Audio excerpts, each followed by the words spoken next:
मैं नरेंद्र सिंह आज कविता की इस क्लास में आप सबका स्वागत करता हूँ। इससे पहले वाली क्लास में मैंने आपको क्षितिज पुस्तक से पाठ को कविता सेक्शन से पोएट्री सेक्शन से पाठ को राम लक्ष्मण परशुराम संवाद का चौपाई नंबर 1, चौपाई नंबर 2, चौपाई नंबर 3 पढ़ाई। आज मैं आपके सामने चौपाई नंबर 4, 5 और 6 इसका सप्ताह और सलाह आपको समझाने जा रहा हूँ। ध्यानपूर्वक सुनिए। इस चौपाई और दोहा में आपको कठिन शब्दों पर भी थोड़ा सा ध्यान दें, क्योंकि कठिन शब्द पर अगर आप ध्यान देंगे तो आपको इसका जो सरल अर्थ है वो समझ में आसानी से आ जाएगा। जैसे कि पहले दो चौपाई में है समूह धनु, समूह धनु शिव जी का धनुष, पहले चौपाई। दास सेवक आयेशु यानी आज्ञा, आदेश। भंज निहारा होने वाला, मोही मुझसे। रिसाई का अर्थ होता है क्रोधित होकर। सेवकाई यानी सेवा। सहस बाहु यानी सहस्त्र बाहु। अवमाने अपमानित करके। धनुही धनुषिया। और लरिकाई यानी बचपन में या लड़कपन में। गौ साई, गौ साई का मतलब होता है स्वामी जी, महाराज, आचार्य जैसे आदर सूचक जो शब्द है। संभार मतलब संभाल कर। त्रिपुरा द्वि धनु, इसका अर्थ होता है शिव का धनुष। विदित यानी परिचित किया गया। ये प्रथम चौपाई के कठिन शब्द है और इनका अर्थ आपको आपकी गाइड में बहुत अच्छे तरीके से लिखा हुआ है। आप वहाँ से भी इसके अर्थ को पढ़िए और समझने का प्रयास कीजिए। दूसरे में देखिए, इसमें हंसी यानी हंसकर। सुनहु यानी सुना। क्षति यानी हानि। लाभु यानी लाभ। छुवत यानी छूते ही। बिन काज यानी बे मतलब के। रोसु यानी क्रोध होना। परसु यानी फरसा। परसु का मतलब होता है फरसा, अस्त्र, इसकी जगह जो परशुराम के पास हमेशा रहता है। बाल ब्रह्मचारी यानी बचपन से ही नियम संयम का पालन करने वाला। विश्व विदित यानी विश्व विख्यात प्रसिद्ध व्यक्ति। विपुल बार अनेक बार। सहस्त्रबाहु, सहस्त्रबाहु नामक एक राजा है जिसका वध परशुराम के द्वारा किया गया। छेद निहार काटने वाला। बिलोकु है, बिलोकु मैंने देखो। महित कुमारा राजा के पुत्र। गर्भंस, गर्भहन यानी गर्भ में पल रहे शिशु। घोर यानी भीषण, भयंकर। तो अब तीसरे के कुछ कठिन शब्द हैं। तीसरे चौपाई के बुक में कुछ कठिन शब्द हैं। बेहसी यानी हंसकर। मनीषु महामुनि। महाभट महान वीर। दिखाओ मतलब दिखाते हो। पहाड़ू यानी पर्वत, पहाड़ जिसको कहते हैं। कुम्हड़ बतिया का मतलब होता है छुए के समान निर्बल व्यक्ति। छुई पौधे के समान निर्बल पलहीन व्यक्ति। तर्जनी, तर्जनी का मतलब होता है अंगूठे के बगल वाली सांकेतक अंगुली।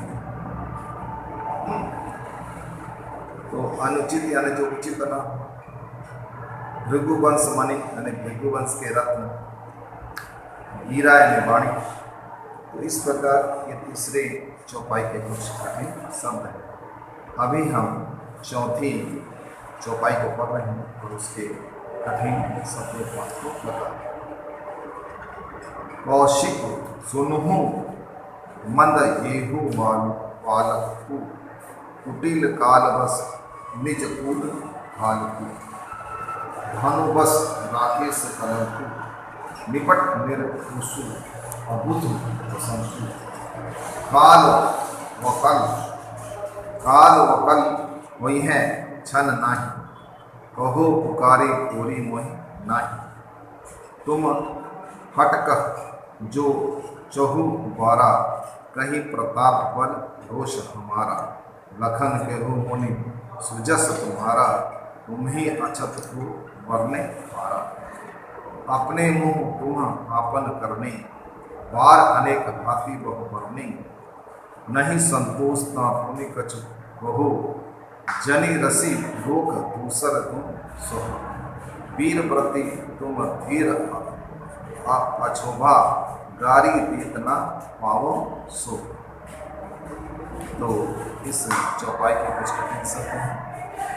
कौशिक, कौशिक का मतलब यह विश्वामित्र से, कुटिल मतलब पेड़ा, काल बस मतलब काल के वश होकर, और भानुवश यानी सूर्यवंश, राकेश का अर्थ है चंद्रमा, काल वकलु यानी काल का ग्रास, प्रतापु यानी बल प्रताप, रोष यानी क्रोध, वीर प्रति में वीरता का व्रत करने वाला, अछोभा मतलब जिसे शोभा न देती हो, जिसे क्षोभ या दुख ना, सूर्य यानी सूरवीर, जनाव है बताना जताना, विद्यमान यानी उपस्थित होता है, रण ने सत्य।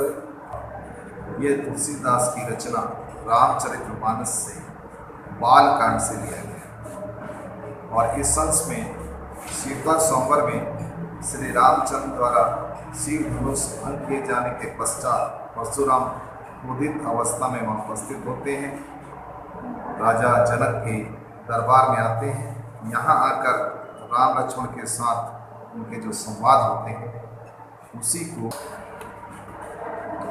तो विद्यमान यानी उपस्थित, विरूप यानी सब।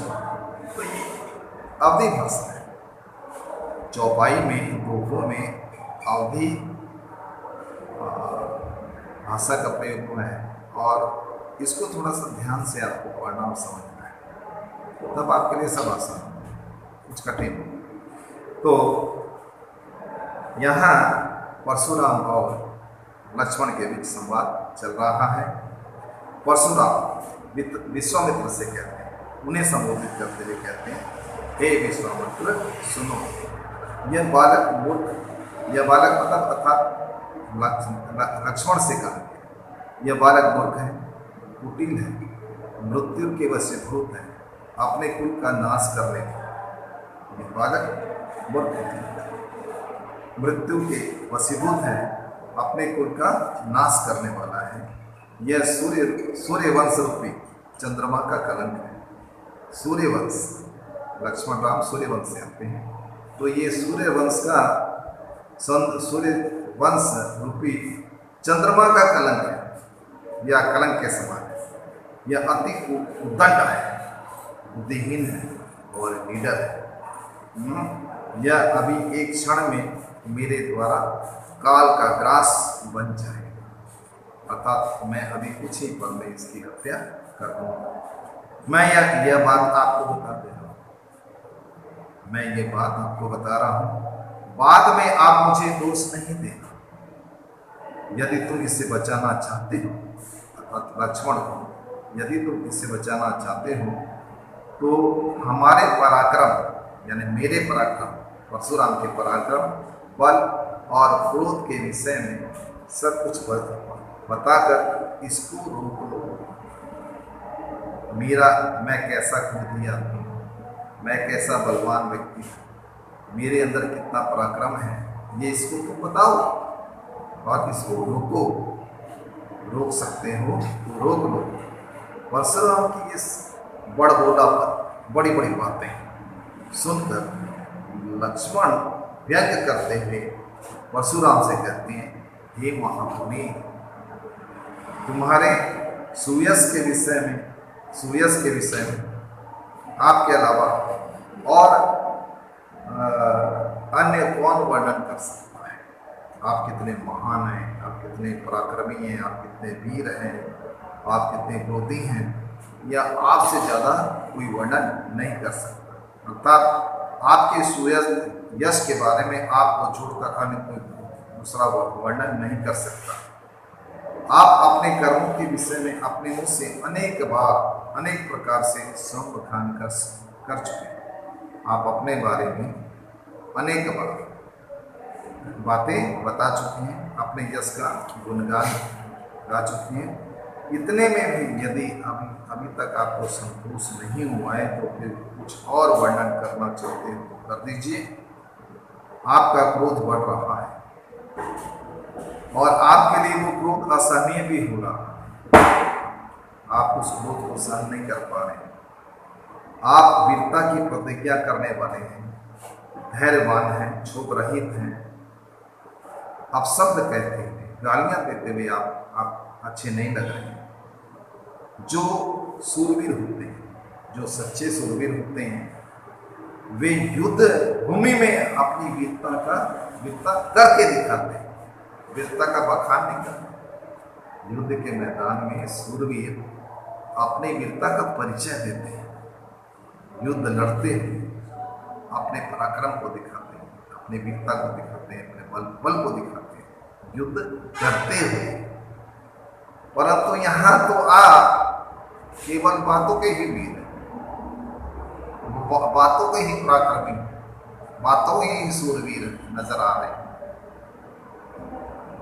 वे अपने प्रशंसा स्वयं नहीं करते। जो सच्चे सूरवीर होते हैं अपने प्रशंसा स्वयं नहीं करते, अपने प्रशंसा करते हुए अपने परिचय नहीं देते।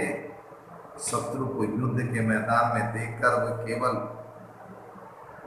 कायर की तरह व्यर्थ बातें नहीं करते, अपने पराक्रम की बड़ी बड़ी कथाएं नहीं कहते। तो इस प्रकार हम देखते हैं कि लक्ष्मण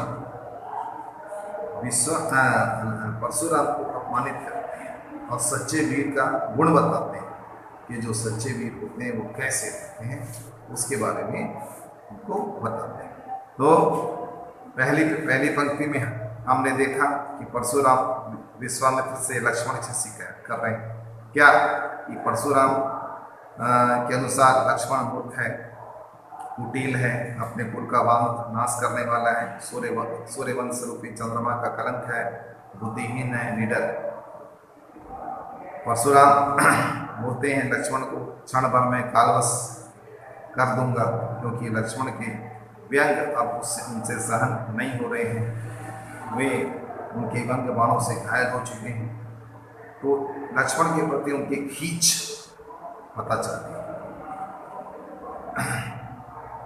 और परशुराम पुकार कर ये भी कहते हैं, यदि कोई लक्ष्मण के प्राणों की रक्षा करना चाहता है तो रोक लो, मेरे पराक्रम से, मेरे बल से, मेरे क्रोध से ये अब और नहीं बचेगा हैं। यदि यह मेरे हाथों से मारा जाता है तो बाद में मुझे कोई दोष ना देना। तो परशुराम अपने पराक्रम बल का वर्णन खुद अपने मुँह से करते हैं। तो तब लक्ष्मण बोलते हैं, आपके सूर्यस के विषय में आपको छोड़कर अन्य कौन और वर्णन कर सकता है? आप ही अपने मुँह से अपने कर्मों का वर्णन करने में कुशल हैं तथा अनेक भांति से अपनी वीरता का परिचय भी दिया है। यदि आपको फिर भी संतोष नहीं हुआ है तो कुछ और भी कहना चाहते हैं तो कह लीजिए। आपके अंदर जो क्रोध है वो शांत हो जाए, बहुत ज़्यादा क्रोध हो गया है, वो क्रोध आपकी सहन शक्ति से बाहर हो गया है, उसको भी कह कर निकाल लीजिए ताकि आपका क्रोध शांत हो जाए। तो इस प्रकार अंत में वो बोलते हैं, कायर लोग युद्ध भूमि में शत्रु को के सामने अपने पराक्रम और शक्ति की कथाएं नहीं सुनाते। कायर लोग युद्ध भूमि में शत्रु के सामने देखकर अपने पराक्रम की कथा सुनाते हैं। कायर होते हैं, जो कायर होते हैं वो युद्ध भूमि में शत्रु को अपने वीरता और पराक्रम की कथा सुनाते हैं, युद्ध नहीं करते। सच्चे वीर सूरवीर जो होते हैं वो कथा नहीं सुनाते, युद्ध करते हैं। युद्ध से ही उनकी वीरता का पराक्रम का पता चलता है। परंतु जो कायर होते हैं वो युद्ध भूमि में शत्रु के सामने अपनी वीरता का बखान करते हैं। तो इस प्रकार आगे अब 5 नंबर चौपाई नंबर 5 है। इस चौपाई और दोहे में सुनिए हम क्या बता रहे हैं। तुम तो काल हाक जन लावा, बार बार मोहि लाग बुलावा। सुनत लखन के वचन कठोरा, पशु सुधारी धेर्यो कर धोरा। अब जनी दे दोष मोहि लोगो, कटुबादी बालक बद जोगो। बाल बलोकी बहुत में वाचा, अब यही मर निहार भा साचा। कौशिक कहा क्षमियो अपराधु, बाल रोष गुण गुणी न साधु। खर कुठार में अकरन अकरुण होही, आगे अपराधी गुरु द्रोही। उत्तर देत छोड़ो बिन मारे, केवल कौशिक शील तुम्हारे। ना तो यही काटी कुठार कठोरे, गुरही गुरिन तुम्हो श्रम बुरे। इस चौपाई में कुछ कठिन शब्द देखिए। काल यानी मौत, मृत्यु। हाक लावा जबरन ले जाना, वो लावा बुलाते, सुधारी यानी तैयार करना, दोषु यानी दोष, कटुवादी ने कटु वचन बोलने वाला, कौशिक मतलब विषम से, अपराधु यानी अपराधी को, अकुरुण करुणा रहित, अपराधु यानी अपराधी को, गुरुद्रोही गुरु के से द्रोह करने वाला, गुरु से विद्रोह करने वाला। गोधिन सुनु गाधी के पुत्र विश्वामित्र। और खाड़ यानी चीनी, और अयमया लोहोय से युक्त, उखमया गन्ने से निर्मित, अजहू यानी अभी तक बुझ समझा रहा, अबुझ यानी अज्ञान। तो इन कठिन शब्दों के बाद आइए इस चौपाई और दोहे का सरल अर्थ समझने की कोशिश करें। यहाँ पर लक्ष्मण परशुराम से कहते हैं, ऐसे लगता है जैसे आप मृत्यु मेरे लिए जबरदस्ती हाँक कर ला रहे हैं। हे मुनिवर, मेरे को ऐसा लगता है कि आप मेरे लिए मृत्यु को हाँक कर, जबरदस्ती हाँक कर ला रहे हैं। लक्ष्मण के इन कठोर व्यंग्य वचनों को सुनते ही परशुराम ने अपने फरसे को संभाल लिया और हाथ में पकड़कर हमला करने लगे। बोले, अब लोग इस बालक का वध करने के लिए मुझे दोष न दें, अब लोग मुझे इस बालक का वध करने के लिए दोष न दें। कटु वचन बोलने वाले इस यह बालक वध के योग्य ही है, बहुत कठोर वचन, इसलिए इसका वध करना ही उचित है। अब ये बालक वध के योग्य ही है। मैं इसे बालक समझ, मैं इसे क्या समझ, बालक समझता था और कई बार क्षमा करता था। बालक समझकर मैं इन्हें कई बार माफ करता रहा, क्षमा करता रहा, परंतु अब कोई उपाय नहीं। अब तो यह केवल मारने के योग्य ही है। बात बनती न देखकर विश्वामित्र परशुराम से बोले, हे परशुराम, आप तो साधु हैं, ज्ञानी हैं। साधु पुरुष बालक के गुण दोषों को नहीं गिनते। ये बालक है, लक्ष्मण बालक है, और इसके गुण दोषों पर आप ध्यान मत दीजिए। परशुराम बोले, मेरे पास तीखी धार वाला बहुत पैना वर्षा है। मैं दया रहित क्रोधी स्वभाव का व्यक्ति हूँ।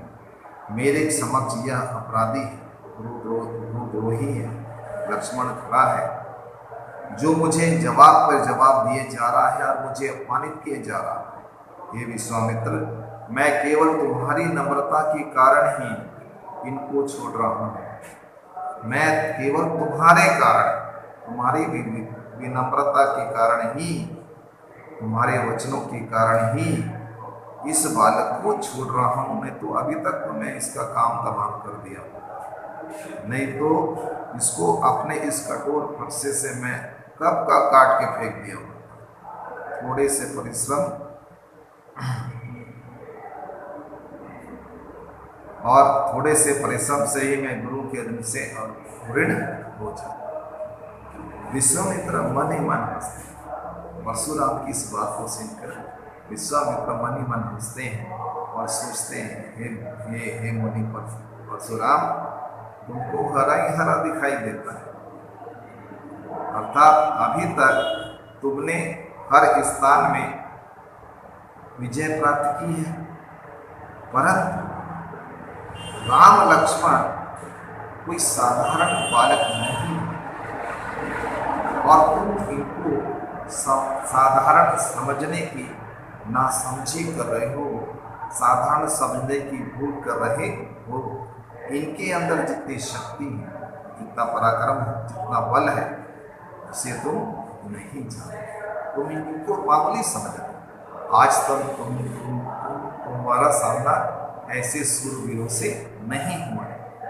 तुम इन्हें राम लक्ष्मण को तुम गन्ने से बनी हुई खाड़ ही समझते हो, जिसको मुंह में रखने से वो गल जाती, मिश्री जैसी समझते हो। गन्ने से बनी हुई मिश्री जैसे समझते हो, जिसको मुंह में रखने से वो गल जाती। अरे मुनिवर, ये गन्ने से बनी हुई मिश्री जैसी वस्तु नहीं है, यह तो लोहे है, लोहे जैसे कठोर वस्तु से बनी है। अर्थात मतलब ये जो लक्ष्मण जो ये है राम है, ये बहुत बलवान है, बहुत शक्तिशाली है, निर्भीक है, साहसी है, पराक्रमी है। तुम इनके पराक्रम को, इनकी वीरता को अभी तक नहीं जानते। वे लोहे के समान मजबूत है और तुम्हारे जैसे सूरवीरों का सामना करके उसे परास्त करने में सक्षम हो। मन ही मन ये बात कहते हैं। तो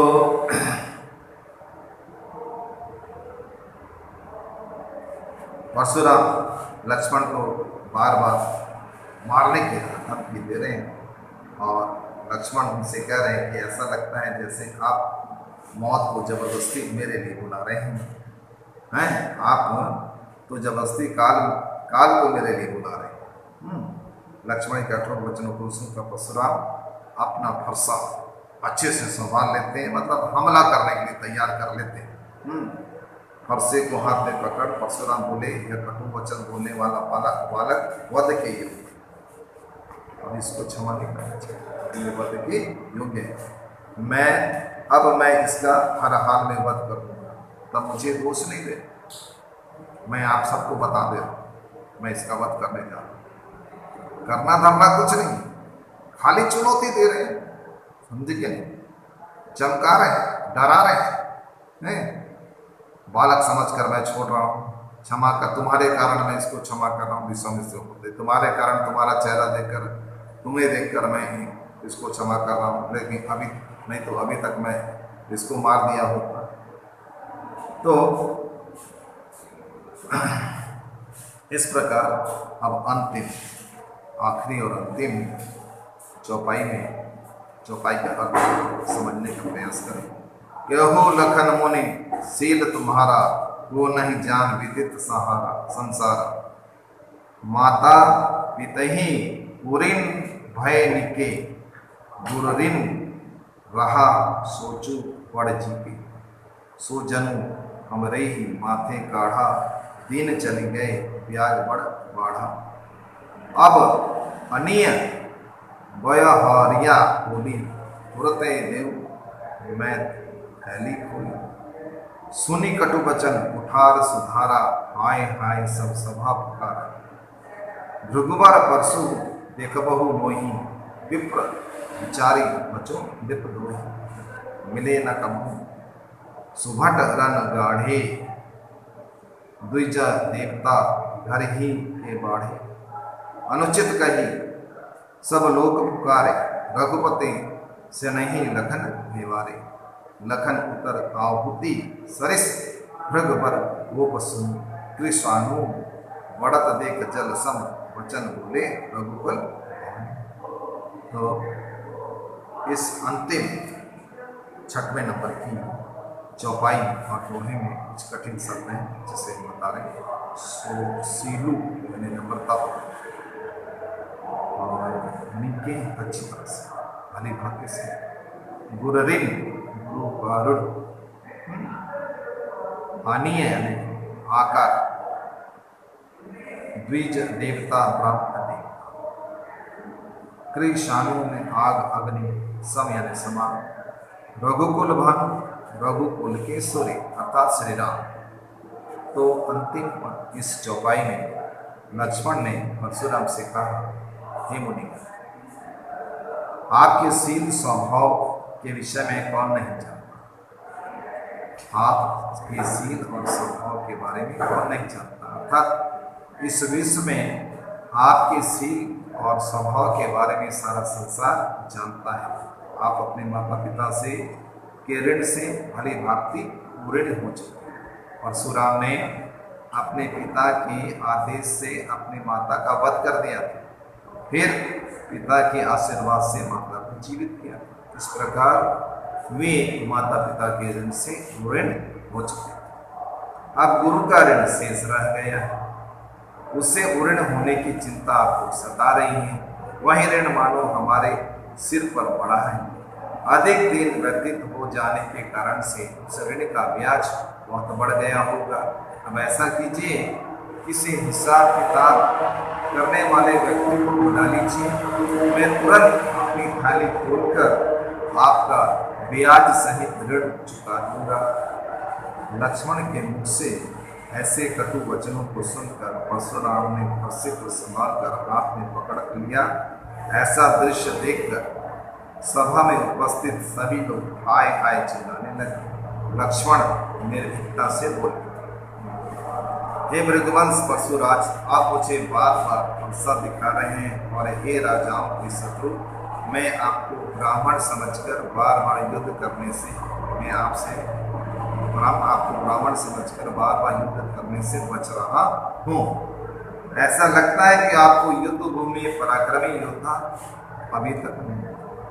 मुझे ऐसा लगता है कि आज तक आपको युद्ध की भूमि में कोई योद्धा नहीं मिला। इसलिए हे ब्राह्मण देवता, आप अपने घर में ही अपनी वीरता दिखाकर महान बन रहे हैं। लक्ष्मण के मुख से ऐसे वचनों को सुनकर सभा में उपस्थित सभी लोग अनुचित कहकर पुकारने लगे। तब श्री राम ने आंखों से इशारा करके लक्ष्मण को अधिक बोलने से रोका। बात बिगड़ रही थी, बहुत ज़्यादा बिगड़ रही थी, परिस्थितियाँ बिगड़ रही थी। अब ऐसा लगता था कि परशुराम और लक्ष्मण के बीच युद्ध हो ही जाएगा। तो परिस्थितियों को समझते हुए श्री राम ने आंखों से इशारा करके लक्ष्मण को रोका, और बड़े भाई का इशारा आदेश पाकर लक्ष्मण अपने आप को समेट लिए हैं। यहाँ लक्ष्मण की आहुति के समान पुत्रों से परशुराम क्रोध की जो आग थी उसको देखकर रघुकुल के सूर्य श्री राम समझ गए, और अपने भाई को उन्होंने रोका और शीतल वचनों से परशुराम को शांत किया। तो इस प्रकार यह जो राम लक्ष्मण संवाद है वो समाप्त होता है। यहाँ पर हमने देखा कि लक्ष्मण परशुराम पर व्यंग करते हैं और बोलते हैं कि हे मुनिवर, संसार में ऐसा कौन है जो आपके शील और स्वभाव के बारे में ना जानता हो। लक्ष्मण के अनुसार परशुराम को गुरु के ऋण से ऋण होना है, इसी की उनको चिंता है। गुरु शिव का धनुष तोड़ने वाले को परशुराम अपने सम्मुख देख रहे हैं, परंतु कुछ नहीं कर पा रहे। और गुरु ने ऋण को चुकाने के लिए लक्ष्मण की उपाय सुझाया कि किसी हिसाब किताब करने वाले व्यक्ति को बुलाकर हिसाब करवा लो। लक्ष्मण ने परशुराम के हिसाब किताब करने वाले व्यक्ति को बुलाने के लिए कहा, क्योंकि वे उन्हें गुरु ऋण से ऋण करना चाहते थे। तो इस प्रकार हम देखते हैं कि अंत में श्री राम की आंखों का इशारा पाकर लक्ष्मण शांत हो जाते हैं, चुप हो जाते हैं, जिससे परशुराम की क्रोध रूपी जो आग है वो शांत हो जाती है। राम के शीतल वचन शीतल जल के समान काम करते हैं और लक्ष्मण और परशुराम के बीच जो संवाद चल रहा है वो रुक जाता है। इस प्रकार आज हमने आपको चौपाई से 4 बताया। अब आपको अपने गाइड बुक्स इसको पहले पढ़ना है। एक आप कितने टोटल 6 दो पढ़िए, 2 आज पढ़िए, प्रश्न भी पढ़िए और उसका अर्थ, सरलार्थ, कविता का अर्थ, चौपाई का अर्थ। फिर दूसरे दिन 2 चौपाई पढ़िए, उसका अर्थ पढ़िए। फिर तीसरे दिन 2 चौपाई, मतलब 6 चौपाई को आप 2 करके 3 दिन में पढ़िए, उसको अर्थ भी पढ़िए और उसका सरलार्थ, और 1 से लेकर 10 तक प्रश्न उत्तर बनाइए, गाइड से लेकर बनाइए और देख कर बनाइए, समझ कर बनाइए, कहीं कुछ गलत नहीं होना चाहिए। और जब स्कूल खुलेगा तो हम आपकी कॉपी की जांच कर आपको लौटा देंगे। तो इस प्रकार यह चौपाई वाला जो प्रसंग है राम परशुराम संवाद समाप्त होता है। आप 1 बार 2 बार 3 बार पढ़ें, आपको जरूर विषय वस्तु समझ में आ जाए। अवधि भाषा है, कुछ बार बार पढ़ोगे तो सरल हो जाएगी, समझ में भी आएगा। शुरू में थोड़ा सा कठिन होता है, लेकिन इसमें विशेष कठिनाई वाली कोई बात नहीं है। जब हम इसके अंदर जाए तो ये भी सरल बन जाए। तो अभ्यास से, प्रैक्टिस से आपको ये समझ में आएगा। प्रश्नोत्तर लिखना है और गाइड बुक से इसको पढ़ना है।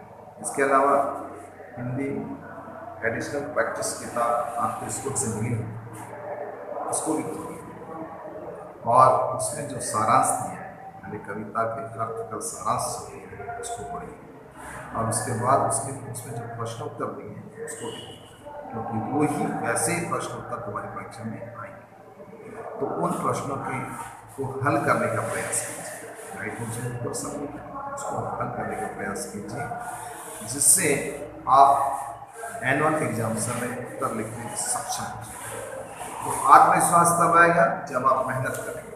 और ये जो वक्त है, कोरोना काल का ये जो वक्त है, वो परिश्रम करने का वक्त है, आपके लिए आराम करने का वक्त है, आपके लिए पढ़ने का वक्त है। आपके पास इस प्रकार पढ़ाई करने की व्यवस्था चल रही है, इसका भी लाभ लीजिए। गाइड बुक आपके पास है, टेक्स्ट बुक्स आपके पास है, एडिशनल प्रैक्टिस बुक्स आपके, सारी पढ़ने के लिए सब कुछ आपके पास है। आपको समय निकालना है और पढ़ना है। इतना अगर आप काम करेंगे तो आसानी से एनुअल परीक्षा में आपको बहुत अच्छे नंबर से पास हो जाएगा।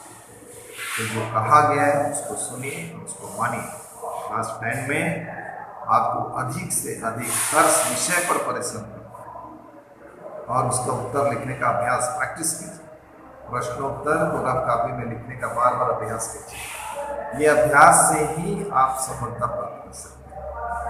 पहले पढ़िए और उसके बाद उसको प्रश्नोत्तर को लिखिए। और जो भी मतलब गाइड बुक है, जो भी आपके पास टेस्ट पेपर है, उससे उसको पढ़कर उसका लाभ लीजिए। सब गाइड में अच्छा उत्तर लिखा हुआ है, सब गाइड बुक अच्छी है, टेस्ट पेपर अच्छे हैं, जिससे भी आप सब पढ़ सकते हो, लिख सकते हो। तो ठीक है, आज इतना ही। नेक्स्ट क्लास में एक नए विषय को लेकर फिर हम आपकी सेवा में हाजिर होंगे। तब तक के लिए इजाज़त दीजिए। नमस्कार।